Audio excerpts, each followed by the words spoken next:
Some guys, they just hate for no reason.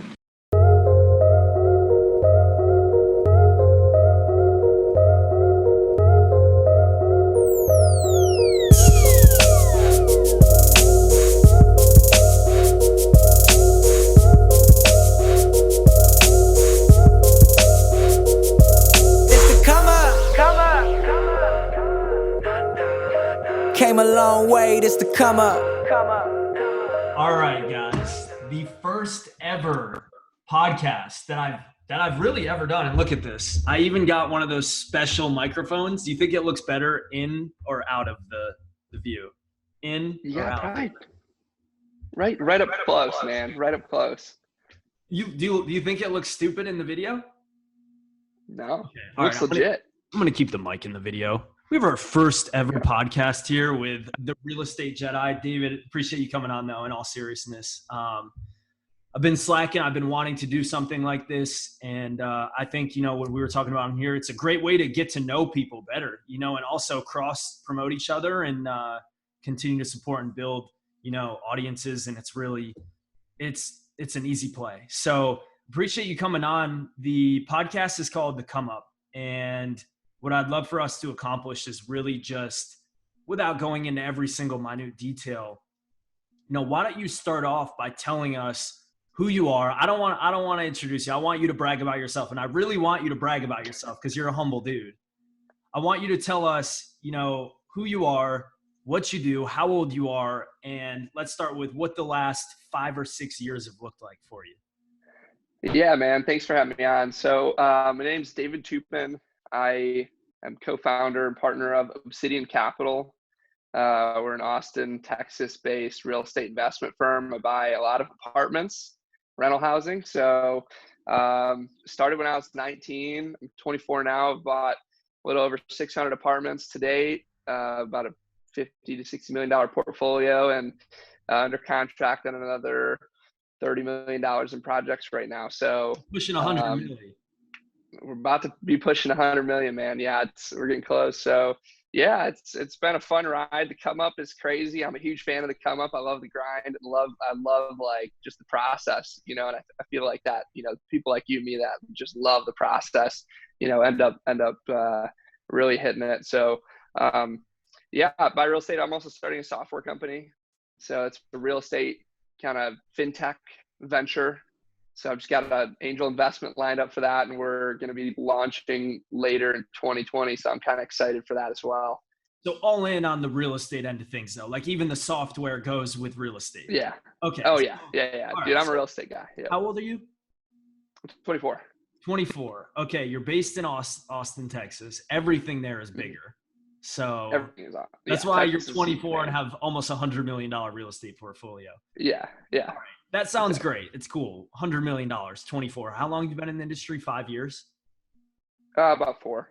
4 years. Okay. 4, So almost, how the hell did you go from, were you in high school? Did you go to college? Like, how did you meet your partner now give me the rundown, because I'm sitting here like, okay, $100 million, that's great. But how did you start with your first $100,000 in real estate? Take me back to the first year of when you got into this space. What got you into this space, and were you primed in college or real estate? Who made the introduction? Like, how did you get into this world? Yeah, I've always kind of been an entrepreneur. I always had big goals. I started my first business when I was 13. So it was a landscaping company.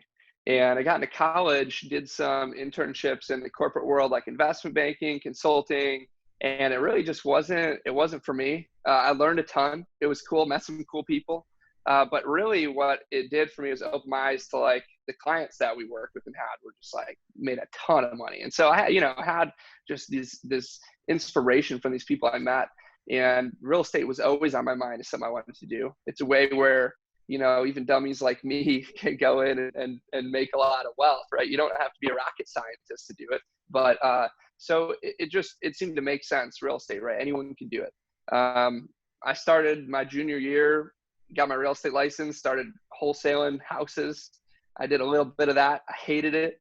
I know you do a ton of sales stuff. I'm not like, I feel like sales, and that's not really my thing. So to me, wholesaling was kind of a grind. I wanted to be doing larger apartment stuff, wealth building, commercial real estate. That was what I really wanted to do. So I kind of cut that off and I jumped straight into How long were you multifamily. in wholesaling?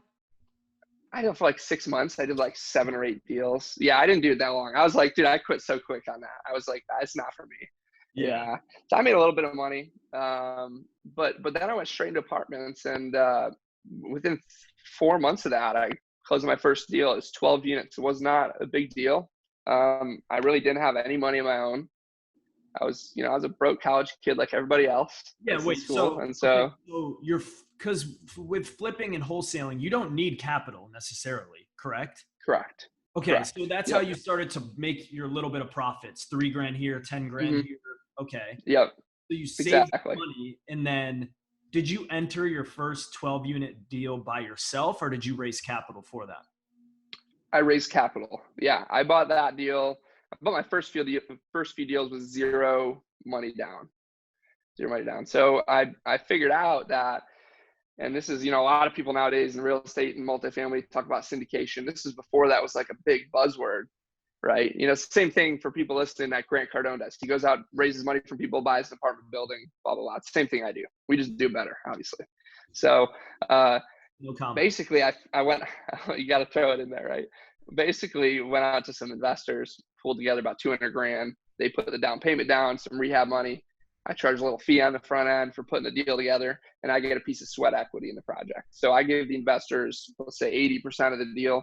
I get 20% just for putting the work in to find the deal, put it together, get it financed, all that kind of stuff. I don't know anyone with money. It's so hard to find people with money. Who's going to give me money? I can't just go find $200,000. I'm not from a good area. My parents don't have money. I mean, how many excuses could we go? So, oh my gosh, I have no track record. I'm too young. Like, dude, there's so many excuses you come up with. But how did you raise $2,000 as a 20-year-old with almost no experience in that space? I think the biggest thing is, like, we talk about kind of burn the bridge behind you. I put the deal under contract, not having the money lined up. And I knew that was going to force me to figure it out. And so that's just kind of the type of person I am. So I put it under contract, and then I'm like, okay, let's make the list of everyone I know that, may have some money. And then I contact all those people, and then I'd ask them for referrals. And so I probably went through 30, 40, 50 people, got a lot of no's, and then got 5 yeses, and that, pulled together 200 grand. So the biggest thing was knowing the numbers and being able to explain it to people well, how it was going to work, what was going to go down, and just show them the plan, right? The rents are here. I'm going to bring the rents from 700 to 900, and buying it for 550 when I'm done with it, based on the math, it's going to be worth 800, right? And we're going to sell it and make a couple $100 grand. So that's kind of the gist of it. And if you put that together and you have a good plan and you show the investors and it makes sense, I think logic really sells the deal itself. So and they trusted that I was going to put the work in to make it happen. Yeah. So you really led. For some reason. Well, you led with education. Like, when they heard you talk, they were convinced and sold. Wow, this guy knows what he's talking about. Yeah, I'm in. Yeah, exactly. Even though I didn't. I mean, I did, but I didn't. I hadn't done it before, but it made sense to me, right? Because I'm a numbers guy. So, like, it made sense to me that commercial real estate, the value is based on the net operating income, your income minus your expenses. So if I can increase that, the value's going to go up on the property. And so I just had to break that down to them and show them, like, this is where it is and this is where we're going to take it. And once I did that, I get a couple people that understand that, made sense, that they buy into it. And so I ended up making them really good money on that deal. Yeah. What was that first deal? What was the breakdown of that? So I bought it for like 550, 540, 550. You put 125 down, 30,000, 40,000 into rehab. I got the rents from on average like 600 up to 725. And then within about a year and a half, I sold it for closer to 700,000. So yeah, investors made pretty good money. I got my first, little check there. And then I just kind of went on and did it again and again. I did another 12 unit.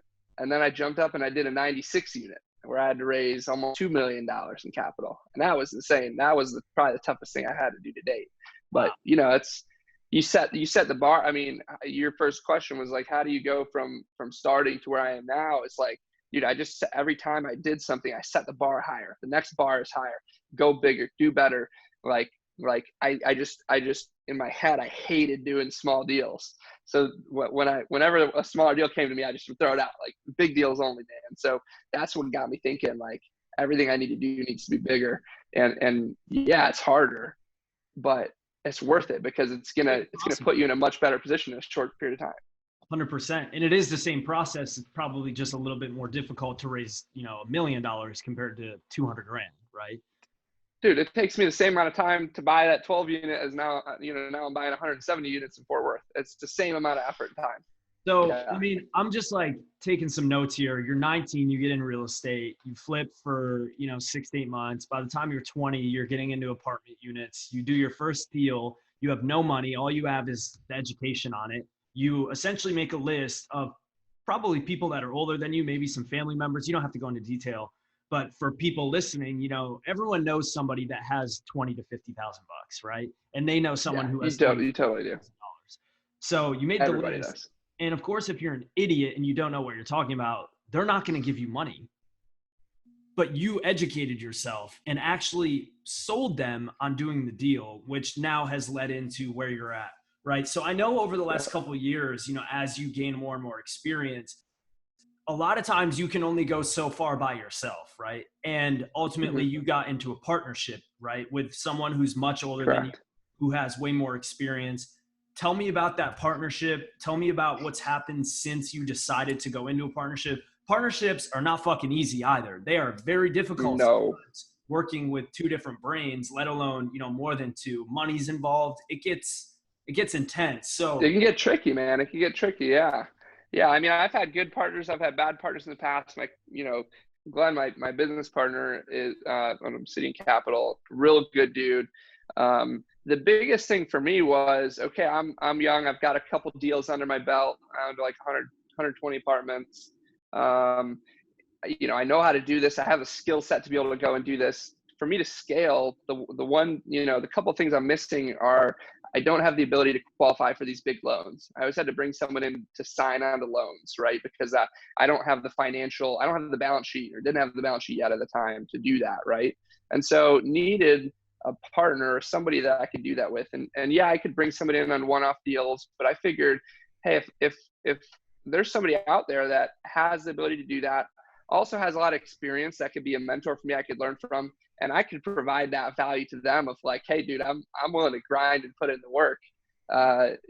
Maybe this makes sense for us to partner. So Glenn Gonzalez, my business partner, he's the reason I moved to Austin. That's where our company's based out of here. He's lived here for a while. He owned about a $300 million portfolio of apartments in Texas, and really smart guy. He started off as a maintenance man in his 20s. So humble beginnings, really good dude.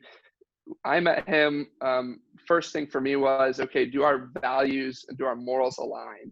Because if your values don't align with a business partner, you or they will end up making business decisions that do not agree with one another. So I think at the core, your values have to align. If they don't, it's not going to work out.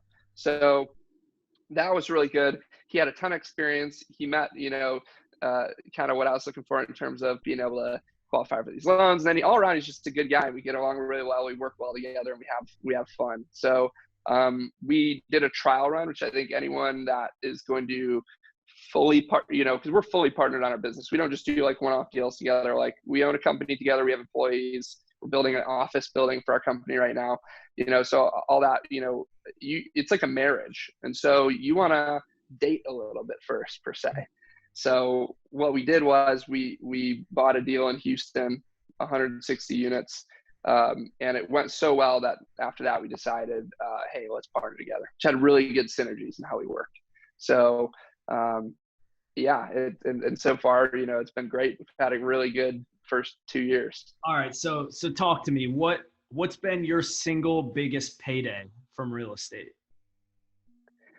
Single biggest, well, we sold that deal. That deal was nuts. So that was, we bought that in January 2019. We sold it in June or July of 2019. So we held that. That was the fastest deal I've ever done. It was 6 months. And we had a buyer come in that it was in a specific location where they were giving federal grant money for properties damaged by Hurricane Harvey that hit a couple years ago in Houston, right? And so it was in a specific zone. There's grant money to be able to convert market rate properties into Section 8 subsidized housing. And so this guy came to us and he's like, we just bought the property. So 2 months in, he came to us and he's like, hey, you know, I want to buy your property here in Houston. We're like, well, we just bought it. It's not for sale. He's like, well, why don't you stop your renovations and I'm going to buy it from you. We're like, what? He's like, name your price. Like, what, can you, seriously? Name your price? All right. So we bought it for like 7.8 million and we sold it for 11.2 within a 6-month period. So Glenn and I are pieced out. I mean, we made $750,000 within 6 months on that deal. That's probably the single biggest. You took home 750. Profit. Yeah, 6 months. Wow. Yeah. Wow. Yeah, that's and that's to the business. That's not me personally, but that's to the business. Of course. Yeah. But so your guys' company took home $750,000 in 6 months from one deal. Yeah, correct. That's incredible. And plus all the passive income assets you guys have with the other multifamily.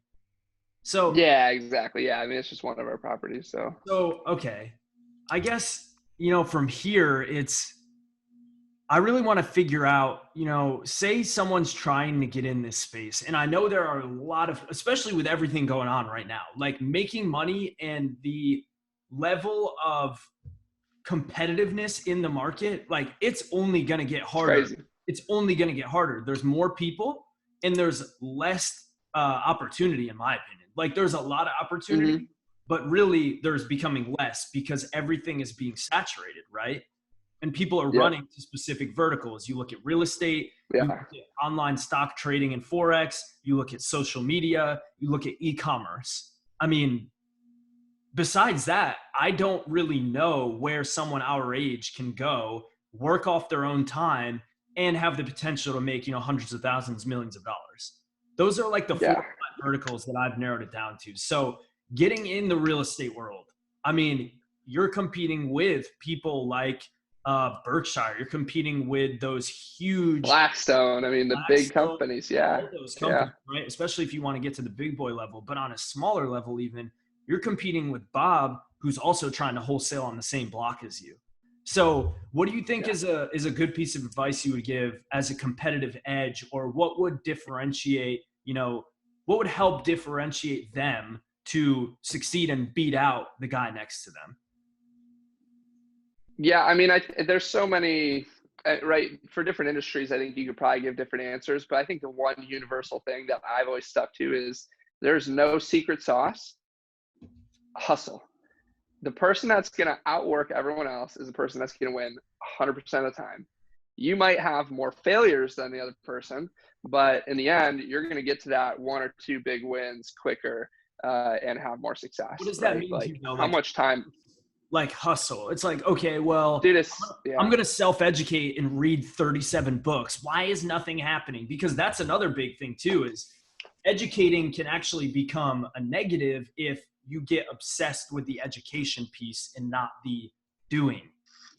So yeah, dude, I mean, I barely have read more than like 2 books in the last year and a half, and I've like tripled our business. So I don't know.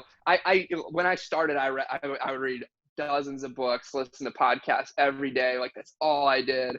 And then when I learned a ton from doing that, but like what I realized the most is I learned the most about my industry from being a practitioner. Like I do it. I actually do it. I live it. I work it every day. I know how it works. Like I'm good at it. It's where I'm comfortable. And so, you know, I put in the work. I mean, it's hard. Like, what does that mean to me? Hustle hours, dude. You know, you put in 100 hours a week for 4 years straight. I mean, you're gonna accomplish something. If you haven't by then, like shit, you might as well try something else because something's not going right. But if you're putting 5 to 10 hours a weekend and wondering why nothing's happening, I mean, would you recommend figure that somebody go all in? I know a lot of people teeter-totter, right? Of like, well, how am I going to pay the bills? You know, I need to keep a job. Or some people, and I can't mimic it or mock it. I'm talking about the people our age that really have no responsibilities, but that like to use, Sure. having other priorities as an excuse, and then also the adult that maybe does have a family and they can't quit their job. How can someone succeed in real estate, if they do have a limited schedule? Because I would like to speak, if you're young and you have no obligations, I don't even want to, there's no point. You're just being lazy. Like, It gives zero excuses. you should Yeah. quit your job. If you talk the game, if you want to do it, right? If you want to like go all in on something and you talk a big game, you want to be successful, like you have no excuse if you're young and you're like in college, just out of school or whatever. Yeah. No, that's when I you think need it's to situational. You got to take the risk, Yeah. and you should quit your job and you should go all in, and you should try and use as many resources around you as possible, whether that means living at home and giving your parents some money. So to minimize your bills, to then try and create something, like you got to just figure out what's best for you. But what is your advice to the adult, or maybe someone who has obligations, children, like real life shit that they have to take care of? What is the smartest play in real estate that they can make? Is it investing with someone like you to learn from you? Is it trying and doing it on their own on a part-time basis, like the 4-hour work week style? What is your recommendation for those people? Yeah, I think it's really situational. If you have capital to invest and you want to get into real estate somehow, I think, investing passively in a deal with us or another sponsor is a fantastic way to get started, learn about the process and how it works, right? And you're gonna make money if you invest with the right people. So I think that's a great way. If you're not in that position, you really have to decide, how can I portion out my time? I know some people who are really working their way into multifamily, working on doing their first deal, and they say, hey, once I get my first deal done, they're kind of grinding on the side of their W-2, then they're going to transition over full-time into real estate. So you could do that as well, right? Kind of do it on the side. And you could always, I know some people who have held on to their W-2 as long as they can. They're grinding on the side, even while they're at work. They're maybe slacking a little bit. I don't suggest you do this, but I know a guy who built up a portfolio and he just kind of wrote out his W-2 until they fired him, just because, so he can keep the income, and then he transitioned over. So there's so many different ways, and I think everyone's different. I'm the type of person where, like, you put a wall in front of me, I'm either going to climb over it or like bust through it. And so if I put myself in a situation where I had no choice but to succeed. And so I made it happen. Some people are not as entrepreneurial, and maybe that's not as good of a fit for them, and it might take a little longer. So, I think you really have to assess like how bad you want it. And then you have to see what level of sacrifice you want to make for that to happen. I lived at home, like you said, I lived at home with my parents until I owned over 100 apartments. I was still living out of my childhood bedroom. So yeah, I was getting up at 8, working from 8 to 4. I would go to night class from 5 to 9, and then I would work 9:30 till midnight or 1 in the morning, 6 days a week. And I did that for years, and until I graduated, and then obviously still work like crazy. So it's like, what level of sacrifice you willing to make? I moved away from all my friends that I was partying with in high school or college, because I knew that wasn't the environment that was going to get me to where I needed to be. I changed my entire circle. Cool. So sacrifice, dude. So I'm sure you know. Yeah, I mean, of course. And it takes isolation, and that is the sacrifice. Isolation and, loneliness, whatever you want to call it, boredom, wondering what the hell is going to happen. Yeah, that's all a part of it for sure. Yeah. What is the, we'll kind of wrap it up. I want to get into some personal stuff. Like, outside of work, what does the life of David Toupin look like? What do you like to do, man? Who are you as a person? Yeah, I'm super chill. Like, I like to spend a lot of time out on the lake here. I like, going downtown, eating good food, going out to restaurants. I travel a ton. Beach. What's that? Yeah, long walks to the beach. I travel a ton. I like, I definitely, I have a couple mentors around the country, really, really high net worth people that I'll travel to and hang out with. We're actually good friends. They're twice my age, but we're really good friends. So we'll hang out and Florida. Y'all go to Boca. I've got a buddy there who's, an investor of Oh, mine. nice. So, I definitely spend a lot of time. What's that? You said nice. When next time you're here, we're gonna have to Oh link yeah, up. I know. And you're moving to Boca, so I'm pretty I'm here excited. now. I'm This is the actually new thinking of spot. Oh, you're in the new spot. I might be coming to Boca next week, so Oh, for real? I'll hit you up. Yeah, yeah, yeah, Nice. yeah. I might be coming next week. So, um, Yeah, everything yeah, I opens, like man. Everything doing that. opens next week. Does it? That's good. I'm coming at the right time then.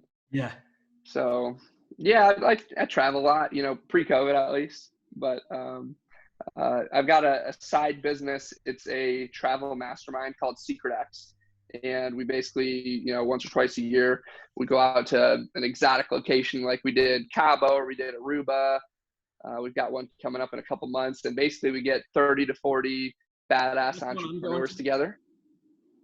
That's the one in Austin. That's the 20 in their 20s. That's like the young person. Yeah, but I'll send you this one too. This one's coming up in November. And basically it's called Secret X. It's 100% a secret. We basically just tell people where they're going. And then the rest of it is all, we plan Where is the everything. one in It's like a November? flat rate. It's a secret. I can't tell you. Wait, but so how do you plan the trip? Well, so we put it out there. We tell people like, okay, it's going to be in the Caribbean, and then we'll get people. So we filled all. I think maybe we have one spot left, but we filled pretty much all the spots without even telling people where we're going. And then we told everybody like the specific location. They just know that they're going to be hanging out with a cool group of people. It's going to be in a fun spot. We book boutique hotels. We don't stay at like the Ritz. We'll book at like the boutique hotel off the beaten path. We get the whole place to ourselves. And then we just mastermind, hang out. Like, one day when we went to Cabo, we booked a 125-foot yacht for the day that we just chilled on. In Aruba, we booked a giant pirate ship. And so we hung out on that. So, we just do some cool stuff. We have fun and really, I think it's the best way to build a relationship, more so than like a conference room. When you're drinking a margarita on the beach with somebody, you get to know them a little bit better. Yeah, so. yeah. Okay, so finally, how can somebody team up with you, invest with you, partner with you? You have the real estate, you have the events. Like, give me a full breakdown of how someone could come in and connect with you, work with you, invest. Yeah, the best way is if you want to invest passively in one of our deals, go to our website, obsidiancapitalco.com, or just DM me, Real Estate Jedi, on Instagram. Look me up. And, that's probably the main way. If you find a great apartment complex for sale, 100 plus units in a good market, hit me up too. We're buyers right now. We got capital. We're ready to rock and roll. So, that way is a way we could partner up as well. If you want to come to one of our events, hit me up. And if you're a multifamily investor, the software that I'm dropping comes out end of 2020. And, it's for to kind of control the whole multifamily acquisitions process. So keep an eye out for that. Perfect. All right, man. Well, I appreciate you. And I hope to Awesome. See you here in Boca in a couple days. That would be dope. Appreciate it, man. Thanks for having me.